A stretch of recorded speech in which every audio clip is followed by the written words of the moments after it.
So we have patiently waited until we're back from front sight to get the COS11 out on the range, and I get to put the first rounds down and let you know what my thoughts are about it. Got some Federal white box, piece of steel about 15 feet down there. 15 yards, something like that. It's down there a ways.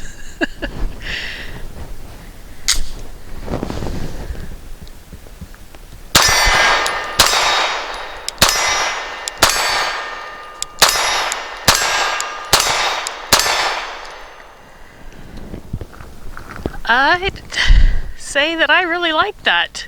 Barely moves in the hand at all. Super comfy. Let's see what Graham thinks. So fresh back from a 4-day course with the different grip angle, I gotta say, we got back to the house and of course immediately grabbed the COS11 because it feels pretty neat and we've been wanting to get out here.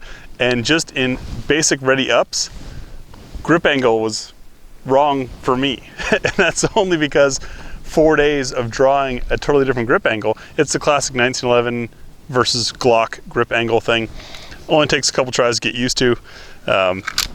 Nothing wrong with either. I kind of prefer the more vertical feel. It's the American feel, if you will. Put our 8 rounds to warm up and get a feeling for this thing. I'm going to try it ready up style, engaging and disengaging the safety with each draw or each presentation. See how we do. Oh, yep, there was that nose high. Come on, wrist, learn. There we go. That is a smooth shooter. I would say it's the all metal construction, but as those of you who watch the tabletop know, it's not all metal. There's a polymer lower here. It does not feel like a lightweight or small gun at all.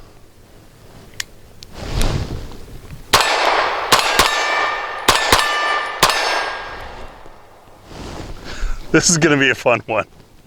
Looking forward to see what it eats. We're also going to run some different 9mm 1911 mags through it.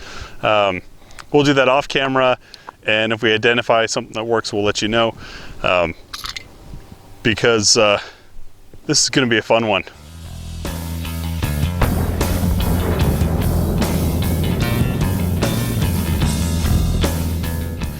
So with 9mm 1911s, the challenge has classically been the magazine. Something with the way 9mm likes to stack and the shape of 1911s, the way they feed, always been a challenge. The COS11 comes with some Chip McCormick mags. We're going to try it full mag +1, which can be as much of a gun problem as a mag problem, but that gives us 9 rounds of 9mm. Same piece of steel at the same distance there. I'm just going to burn through this and see if it'll run it, and then we'll continue the rest of our testing.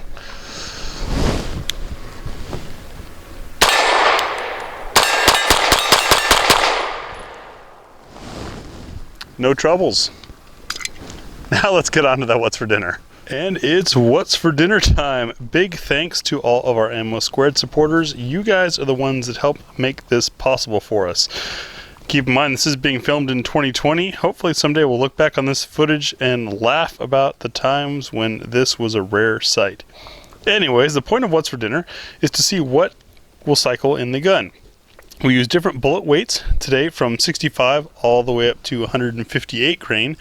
Different casing materials, brass, nickel-plated brass, aluminum, and steel case, and different bullet shapes as well. Each has a different recoil impulse, and so may or may not run in the gun. I'll let you take a look at the loads as we go by.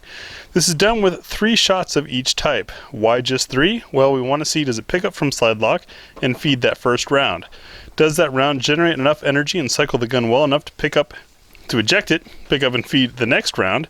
And then will it lock the slide open when empty? This could be done with 2 rounds. We do it with 3 to reduce variables.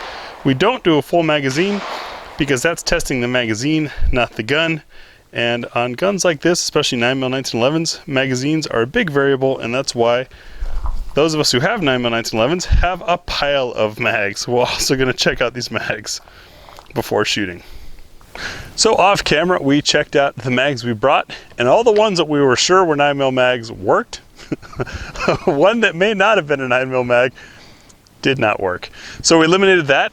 We're going to run the variety of mags that we tried, throughout this What's for Dinner test, it makes loading and shooting this a whole lot faster and easier for us. If we do have an issue with a mag not provided with the COS11, we'll stop and retry it, that ammo with the COS11 magazine. Reduce variables. So our lightest of light, lead-free, non-toxic, the Liberty Civil Trainer, only 65 grains. Itty bitty round. I'm curious to see if it's going to run this thing, because it's such a soft shooting gun. But we'll see. Target number 1. Once again, if you're new to the channel, this is 3 shots at 7 yards. We have an aiming point just in case there is a significant difference in point of impact. The grouping, yeah, it could be something to look at, but we're not necessarily looking at this ammo for accuracy. We're looking to see if it runs in the gun. Here we go, target number 1.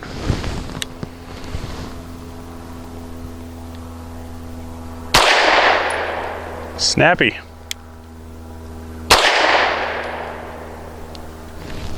Did not return to battery. I was able to thumb it in though.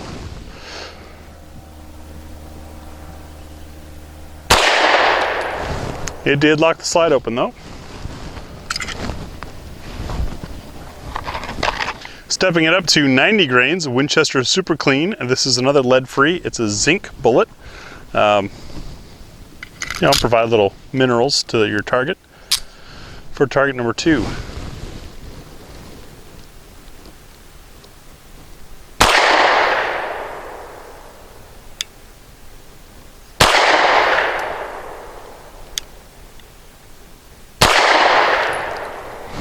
Shot nicely.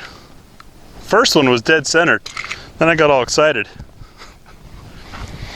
Next up, we've got Federal's 115 grain aluminum.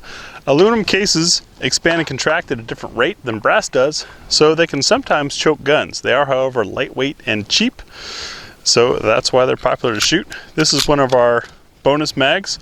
You can see that a traditional mag sticks out a little long because this is a compact grip. Target number 3.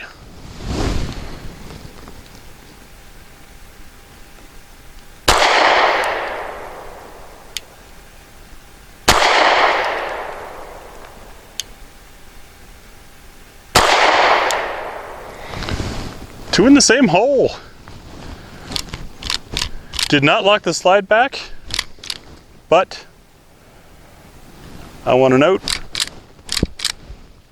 I think it's this magazine. When we tested it a minute ago, it didn't have issues. It did have issues here. No fault of the gun. I don't see a need to repeat that test with the different magazine. It's obviously the mag. Our 4th load is from Wolf. This is a steel case. Not lacquered. Doesn't say on there if it's got any of the polymer on it, but steel cases, just like aluminum, are much less expensive to produce, and so they're popular as an affordable shooting round. But the steel, just like aluminum, has a different friction inside the chamber and a different expansion contraction rate. Sometimes it chokes guns. Target number 4.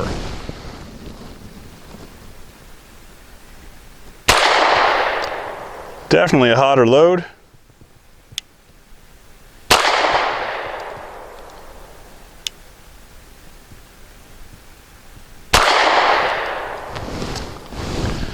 No issues with the gun, just a little bit of an excited shooter there throwing the 3rd shot. Now at 124 grain, the Norma Hexagon. This stuff has been excellent in the past. Has a really cool, funky, way too advanced projectile, looking projectile, but has been good for us. This is one of the longer mags. For target number 5.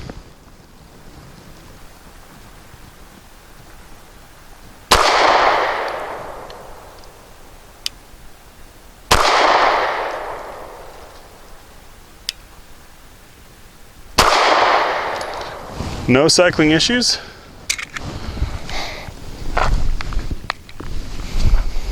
Finally, it's my turn. We have the Remington UMC leadless in 124 grain for target or circle number 5.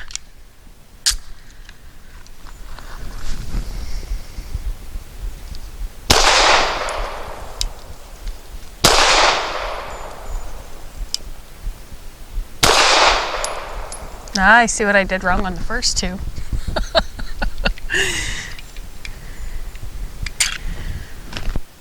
And next is the Federal Premium Law Enforcement HST. This is 124 grain. Yeah. And I'm going to shoot at circle 7 because I just shot circle 6. Graham already shot circle number 5.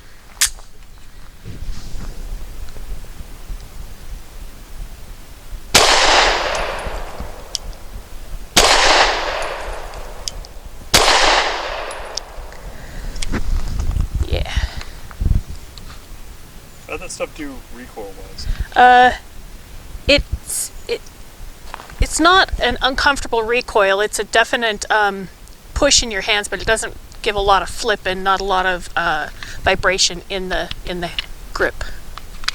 And for circle number 8, we have Federal's synthetic jacketed hollow points. Segmented hollow points. Segmented hollow points. These are 138 grain and they're blue. That's the important part. For circle number 8.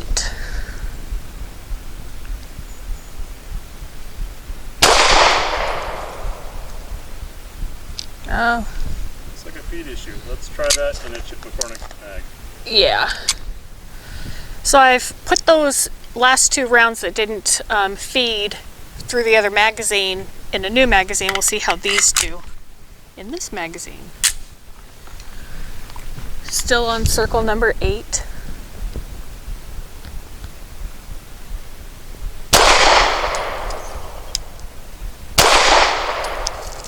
No issues with that mag, and it locked open.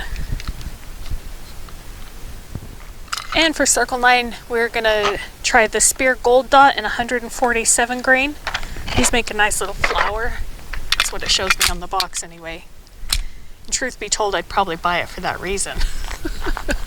Let's see how it likes, or the COS likes it.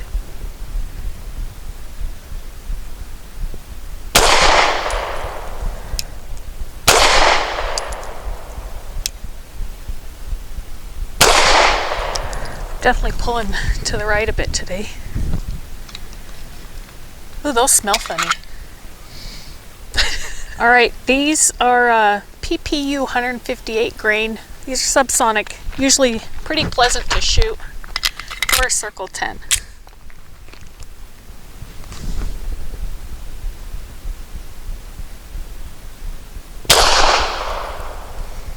At least I'm consistent. I pulled that last one. So you got shot number 1 on the right, 2 is at the top, and 3 is at the bottom. So we've got this spinner target from Titan Great Outdoors that is not only fun, but worked into a fun way to test trigger controllability. Now this is not scientific at all. Big variable, of course, is the shooter in it, but to run this thing and get it to flip over the top, you've got to have well-timed shots. And so how well the sights work, how quickly you can recover back onto those sights, and how well you can control that trigger, all features of the gun do make this easier or harder, and it's just kind of a fun thing. So we've got 8 rounds of that Federal white box training ammo. We're about 10 yards away from a 6-inch target. See how we do.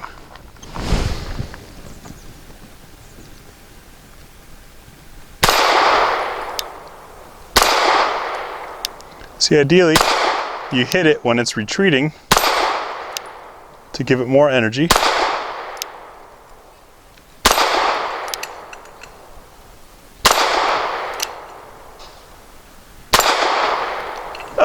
I ran out of rounds. So it's been a while since we've done that, but it's certainly fun. And timing that shot with this trigger was certainly not a challenge at all. No fault of the gun, I didn't make it over the top. That's this guy. Let's see how Tia does.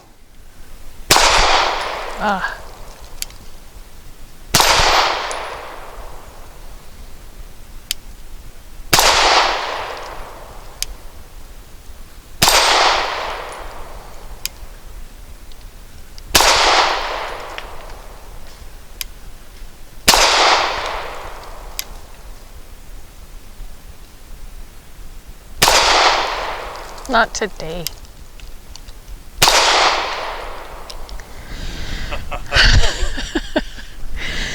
So that was definitely all me. I had a case of the nows. I have flipped that thing before, and I will do it again sometime, but today was not that day, and definitely no fault of the gun. This thing's just so much fun to shoot.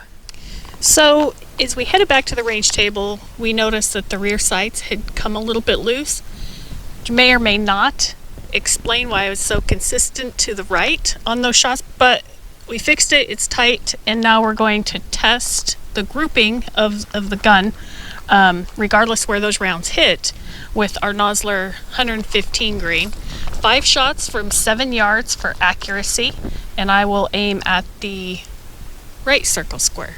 That's my side today.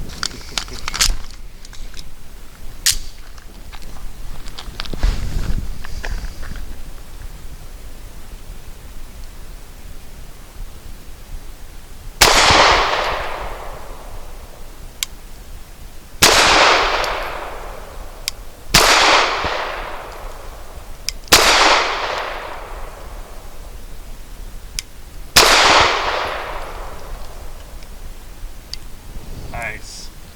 I swear there was only 4.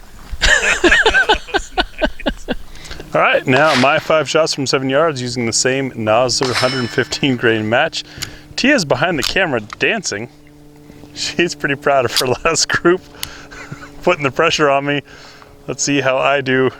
I think we've already proven the gun can do well.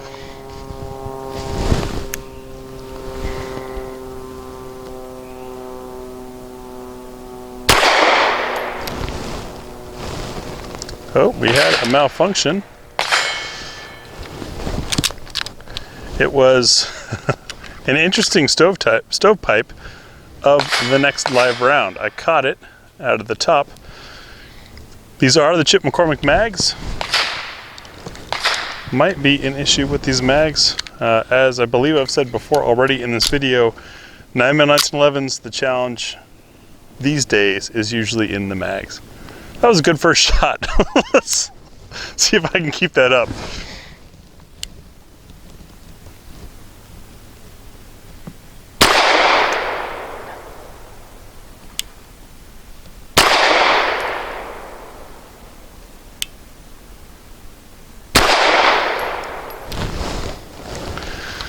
Another malfunction. It's a feeding issue. It could be that these nozzlers are a little short.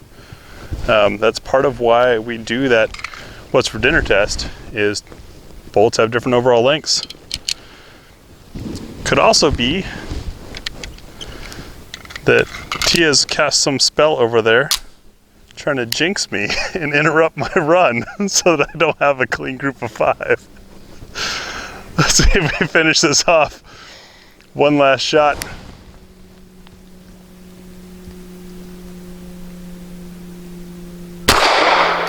And of course I pulled it. Thanks, Tia. You did it to yourself. All right, so our long-awaited range trip with the COS11. I've been excited about this gun since Graham spoke with them about it. Since receiving it, it's there's just not enough good things to say about it. It's beefy, but it's not heavy. The texturing on the grips is very nice. The trigger reset's amazing. And the slide is so smooth, you really don't even feel the action of it. You feel the round leave the gun and that's it. You're able to stay on sight almost. Fits in my hand. We'll have to see if this doesn't end up in my collection. The COS11 is meant to bring that 2011 technology concept of the polymer lower into something compact and carryable. All those edges, all the advantages of those types of guns into a carry gun, and I think they did that. Usually I shy away from barrels this short because I prefer the comfort of a larger gun. They shoot softer, they feel better. This thing shoots really soft. Lee. That's an adverb. Very comfortable in the hand. The stippling on the front and back strap are great. For me, this very generous radius here made a big difference in being able to get my hand on it. There aren't many 8-round single stacks that I can get all 3 fingers on, and yet I do with the COS11. So it's a great size. It's got that slide weight and frame weight up front from a 1911 that gives you that sense of confidence and reassurance when you're carrying it, when you're shooting it. But in wielding it, it doesn't feel like a giant piece of steel. Very comfortable shooter, excellent performer. These are all custom build guns, so if you want one built just like the one you saw here, you'll have to go back and check out the tabletop to see all the features on there. But I gotta do proverbial hats off to COS11 for making a 1911 that I consider viable for carry. I mean, most of them, quite frankly, are just too big and bulky. It even has a bit of a bob there on the heel. That helps cut down on the sharp point that is a dead giveaway when you're carrying concealed. Also makes it more comfortable for larger hands like mine to be able to have room for palm meat to get in there. So, excellent design. Check out COS11. These are pretty cool.